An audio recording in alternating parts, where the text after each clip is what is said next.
चलिए बेटा अगला क्वेश्चन देखते हैं। 30th क्वेश्चन, चैप्टर चल रहा है बेटा हमारा सॉल्यूशंस, एंड क्वेश्चन नंबर है 30। ये भी बहुत इजी क्वेश्चन है। Calculate the amount of benzoic acid. आपको बेंजोइक एसिड का अमाउंट कैलकुलेट करना है। बेंजोइक एसिड क्या होता है बेटा? C6H5COOH, दैट मीन्स बेंजीन के ऊपर कार्बोक्सिलिक एसिड लगा हुआ है, ये होता है बेंजोइक एसिड। तो आप यहाँ से इसका पहले मोलर मास कैलकुलेट कर लेंगे, और मोलर मास क्या हो जाएगा? 6 × 12 प्लस टोटल हाइड्रोजन देखो कितने हैं, 5 और 1 6, तो 6 × 1 प्लस कार्बन 12 प्लस 2 ऑक्सीजन है 2 × 16।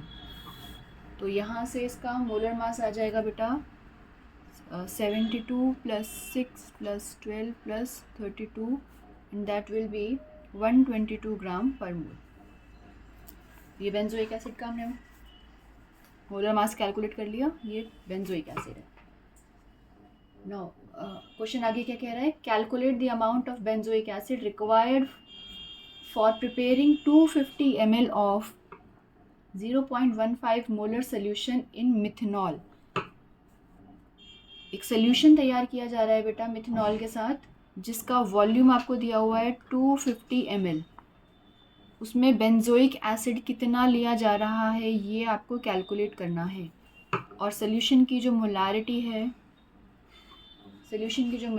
बेटा वो आपको दी हुई है 0.15 मोलर। मोलारिटी आपको गिवन है ऑलरेडी क्वेश्चन में।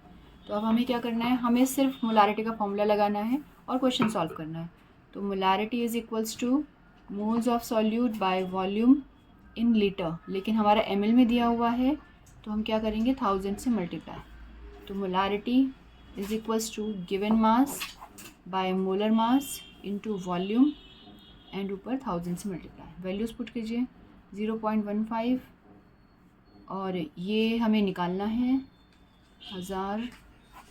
मोलर मास अभी हमने निकाला था 122, और वॉल्यूम दिया हुआ है आपको 250। ठीक है, तो इसको हमने डायरेक्ट कट कर लिया। अब जो हमें चाहिए उसे अलग कर देंगे। 0.15 × 122 divided by 4 is equals to mass of solute.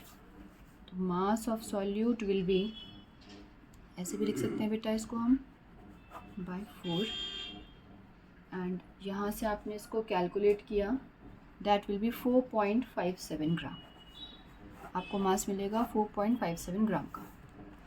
Easy question है, बस फॉर्मूला हमें पता होना चाहिए।